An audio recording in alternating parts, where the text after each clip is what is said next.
JK Tyres, and we'll try and connect with the management in moments from now to talk about their numbers as well. The Q1 numbers, they were up about 35%.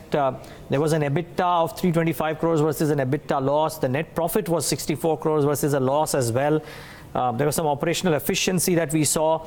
Raw material cost as a percentage of net sales dropped. So they ticked a lot of right boxes this quarter, JK Tyre, to be honest. Just that the tire space has been under a bit of a cloud, and therefore the stock reactions haven't been too massive for almost any of the tire companies. You've seen some bottom fishing that has happened in select names. JK Tyre today is up 1.5%. Pull up the 1 month chart and you'll see what I'm talking about. It's been an I mean, if you look at the 1 month perspective, you'll see it's been an iffy ride of sorts. I mean, 3% when the Sensex has gained about 1% makes it a very iffy ride for almost all of these tire companies, and JK Tyre is no different. But the numbers were strong, their numbers were solid, and the question mark only is, can they reenact what they've done in Q1 for the rest of the year as well? At least on the top line front, if not on the operational front, because operations front will be determined a lot by what happens on the rubber, cost of rubber, as well as crude prices, and both of those are very, very difficult to predict, to be honest.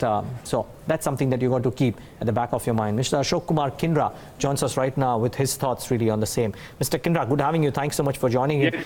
You know, just before we got you, I was talking about how you seem to have ticked a lot of boxes in the affirmative in this quarter. It was a very strong quarter. Raw material costs were well contained. Is it possible to reenact what you've done in Q1 for the rest of the year? The last quarter, there was some raw material cost also increase which had taken place, because everybody knows the price of the petroleum product which it has been.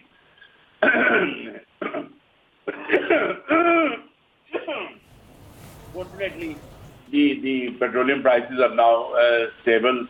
You see, it will be very difficult for me to project the next quarter of what will happen. But as the things stand today, I think there will be some cost increase in the raw material, because petroleum prices has been seeing the highs of it's been trailing at about $70 to a barrel plus. So, but I think you don't have to see raw material on a standalone basis. What one has to see is that currently the demand for the TBRs, the demand for the passenger car tires, the demand for the 2-3 wheelers is reasonably good, and as a result of that, I think we should be in a position to pass on or absorb the cost increases. So I think it shall not have too much of an impact in the raw material cost will not have too much of an impact in this Q2. But with the same, TBR and OEM segment, and you command a strong share there, would the new norms of higher axle load impact sales for you as a company? I mean, they are likely to impact CV sales. Does that consequently impact you?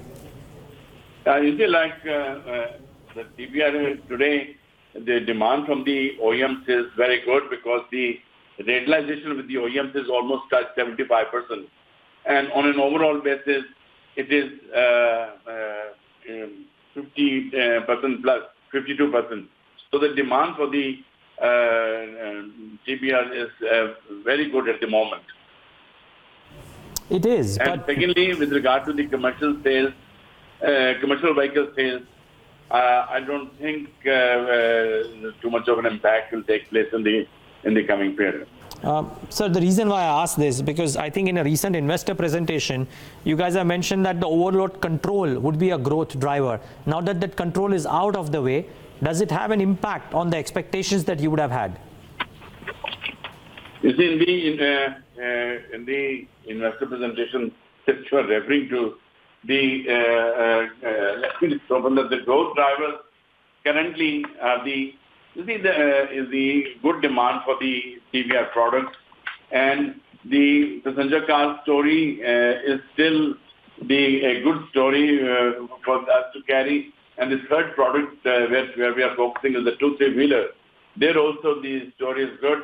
The demand numbers is pretty strong. I think, in fact, the tire industry in India is all now hovering around these three product categories: TBR, passenger car and passenger line, and two three-wheeler. Fortunately, JK Tyre is the leader in the TBR with almost 1/3 of the total market, and we have a very strong presence in the passenger and two three-wheeler, where we are enhancing the presence in the coming quarters. And secondly, the other drivers, like as I mentioned earlier, the mining sector is showing signs of revival, and the growing vehicle base is also a very leading factor in the revival of the demand.